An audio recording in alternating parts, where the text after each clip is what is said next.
E vamos falar agora sobre o Renda Brasil, o PEC do Pacto Federativo. Nós vamos conversar com o relator, o Márcio Bittar, que é senador pelo MDB do Acre. Senador, boa tarde. Boa tarde, é um prazer falar consigo novamente, estou à sua disposição.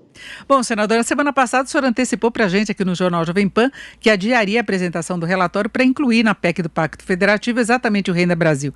Desde então, nós tivemos muita polêmica do lado do governo com relação à fonte de recursos. Anteriormente, o presidente já tinha falado que não gostou da ideia de acabar com outros programas sociais, como abono salarial, e ontem ele disse que não falaria, que estava proibido falar em Renda Brasil, porque ele não gostou da ideia que vinha circulando de se suspender reajustes do salário mínimo, de aposentadorias. Agora o senhor informou que tem a autorização do presidente para continuar tratando desse assunto, buscar fontes de recursos para viabilizar o Renda Brasil. Tem como fazer isso sem desagradar o presidente? Porque a gente já viu que ele não quer mesmo acabar com outros programas sociais, não é? Bom, primeiro, por dever de justiça, vamos lembrar que a primeira pessoa que disse que o Brasil precisava, era o melhor que o país pudesse fazer ainda esse ano, a criação de um novo programa, para incluir nesse programa, e até a reportagem eu assistia da moça que me entrevistou lá, não são 20 milhões de brasileiros que estavam invisíveis. Os invisíveis são cerca de 8 a 10 milhões. Os outros são aqueles que já estavam no Bolsa Família. Agora, a soma daqueles que já estavam no Bolsa Família, para esses que o governo descobriu que eles não estavam recebendo nenhum auxílio, aí sim ultrapassa 20 milhões de brasileiros. Quem primeiro disse que era preciso o Brasil continuar abraçando esses brasileiros, porque vai passar o decreto de emergência, de calamidade pública, o Brasil não pode continuar. Vamos lembrar que o decreto, embora necessário, nós aprovamos aqui no Congresso, o decreto do presidente da República, para facilitar contratações, etc., agilizar o processo. Mas vamos lembrar que esse sistema ele também favorece o desperdício e até mesmo o desvio, tanto que tem aí algumas denúncias pelo Brasil e alguns políticos, inclusive do Executivo e tal, respondendo judicialmente, alguns até foram presos. Pois bem, então esse regime ele não pode ser para sempre, então ele termina no final do ano. Só que esses 8 a 10 milhões de brasileiros, que eram invisíveis, em janeiro, infelizmente, eles vão continuar sem emprego. Eles não mudaram a situação porque mudou o ano mundial. E quem lembra disso, primeiro, falando isso por questão de justiça, foi o presidente Bolsonaro. É ele que disse, ó, nós vamos criar um programa que faça as pessoas irem do... Senador, nós vamos ter que fazer um ajuste aí no nosso contato para que a gente possa entender corretamente as suas explicações a respeito do Renda Brasil. O senador está falando de local distante e a gente está com problemas aí da conexão, mas é importante ouvi-lo, não é, para saber como é que se poderá buscar fontes de recursos para financiar o Renda Brasil. O presidente já tinha até desistido, jogou a toalha ontem diante das propostas que vinham ser apresentadas, e o que se sabe é que o Renda Brasil, na formação atual do orçamento, não teria recursos. Senador, o senhor pode prosseguir, explicar novamente para a gente, porque o contato estava péssimo, por favor. É lamentável, né? Bom, eu vinha dizendo o seguinte, o que é fundamental e eu estou autorizado a proceder? Porque não adiantava eu tocar uma coisa aqui sem o sinal verde do Executivo. Então, o presidente da República me autorizou. Eu vou conversar de novo com todo mundo da equipe econômica. Agora há pouco eu vou sair dessa entrevista do Ministério da Economia, vou conversar com os líderes do governo, no Senado e na Câmara, vou conversar com o presidente do Senado de novo, vou tentar me reunir com o presidente da Câmara também, mas a semana que vem está programado que eu apresente um relatório que, além do que já tinha, né, da PEC, do Pacto Federativo e a emergencial, também tenha a criação desse programa. Daqui para lá, todo tipo de especulação. Essa coisa de ficar falando por pedaços, ficar vazando, não estou culpando aqui ninguém, mas sair informação aos pedaços, às vezes cria uma narrativa que acaba prejudicando o projeto. Veja que até a oposição, a esquerda aqui do Congresso Nacional, de certa maneira, alguns, claro que isso não é publicizado, mas gostaram, porque viam desse programa, concordavam com o programa, muitos concordam com o programa, mas, claro, imaginavam que na contenda política, que é natural, isso favoreceria também o Executivo. Como o Lula foi favorecido pelos programas sociais, como o Fernando Henrique Cardoso foi favorecido pelos programas sociais. E imagina o governo federal criando um novo programa, mais inteligente. Eu estive no Ministério da Cidadania com a minha equipe e o ministro Onix passou um tempo ali explicando com a equipe dele. Então, eles têm várias ideias muito interessantes, mais moderno. A migração dos programas existentes para esse novo programa faz um novo filtro em que alguma coisa ainda que esteja irregular, alguém que esteja recebendo sem merecer, é mais um filtro, cheio de portas de saída, mecanismos que incentivam quem está precisando a buscar o seu salário, a buscar a sua para formalidade. Hoje, muitas pessoas assistindo, muitas mulheres e homens não querem assinar uma carteira porque tem medo de perder a família e depois voltar para uma fila que ela não sabe mais quando é que ela vai poder atender caso ela perca aquele emprego. Então, o ministro Onix, com a equipe dele, criou uma série de mecanismos de incentivo, de porta de saída, para que a pessoa queira ter a sua carteira assinada. Então, é uma coisa boa, e absolutamente necessária, que eu volto a dizer, o Brasil, porque não é só preocupação de um ou de outro, é de todos nós. O Brasil tem um problema que precisa ser resolvido. Qual é o problema? Em janeiro, nós vamos ter 8 a 10 milhões de pessoas que não estão em programa nenhum, entraram agora na pandemia, mas aí é o decreto emergencial que acaba no final do ano. E o que é que o país vai fazer com essas quase 10 milhões de pessoas? Vai deixar abandonada a partir de janeiro? Não tem como. Então, agora, então, senador... Senador,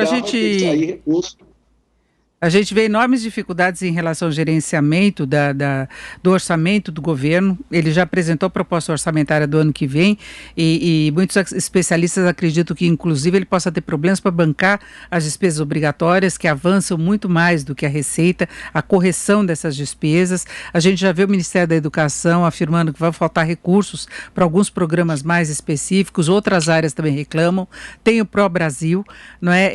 O senhor vê condições de se puxar dessa condição atual, sem a criação de um novo tributo, de se ter os recursos para poder financiar, sem mexer em programas sociais, sem congelar salários, sem recorrer a essas medidas que agora a gente já viu que o presidente não quer mesmo? Olha, primeiro eu quero garantir a você que eu não tenho medo de apresentar um relatório e assumir ônus. Não tenho problema com isso. Eu quero aproveitar a sua imensa audiência e pedir uma reflexão.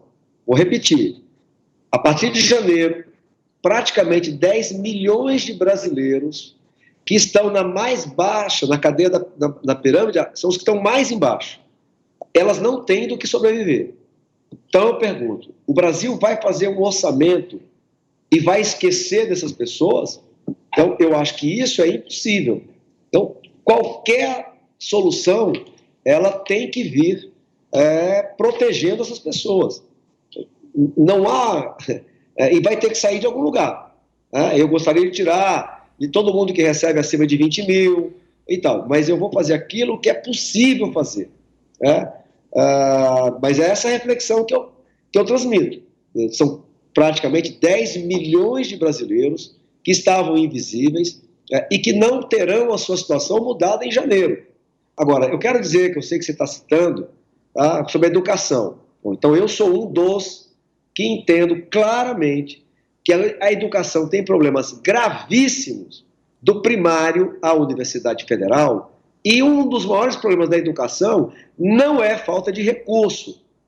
Nós aumentamos de 4% para 6,2% do PIB, o que gastamos com educação, e isso não correspondeu à qualidade. O debate verdadeiro, profundo sobre a educação não se faz. E eu aproveito para fazer outra reflexão. Todos concordam, porque não há como não concordar, nós estamos nos 20 piores países do mundo nos testes aceitos pela comunidade internacional. Estamos entre os 20 piores. Nós temos cerca de 30% de pessoas que, quando entram na universidade, são analfabetos funcionais. Tem uma ideia e não consegue expressar num texto.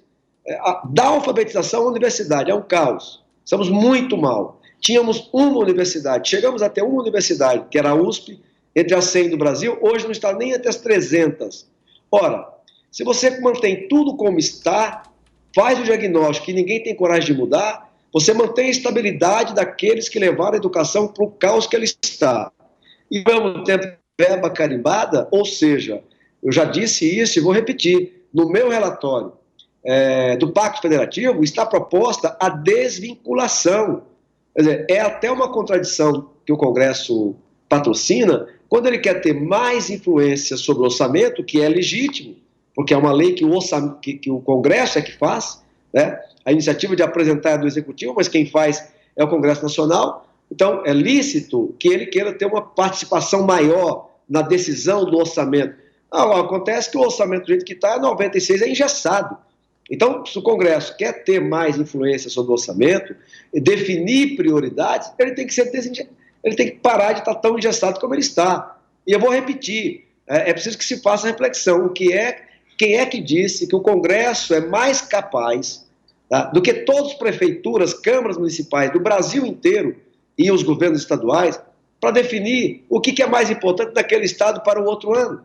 Quer dizer, desvincular não é tirar R$1 daquele lugar, é devolver àquele município, devolver àquele estado o direito de dizer que está muito mais perto das pessoas que moram no estado, moram no município, quanto é que vai se gastar. Olha, ninguém para pensar o seguinte: por que 25% obrigatório para a educação nos estados? Por que não 23%? Por que não 27%? O próprio estabelecimento de uma regra dessa, para o Brasil inteiro, é burra. Quer dizer, o Acre tem a mesma prioridade de São Paulo, quem disse isso? E todo ano é igual? Então devolve o poder a quem tem.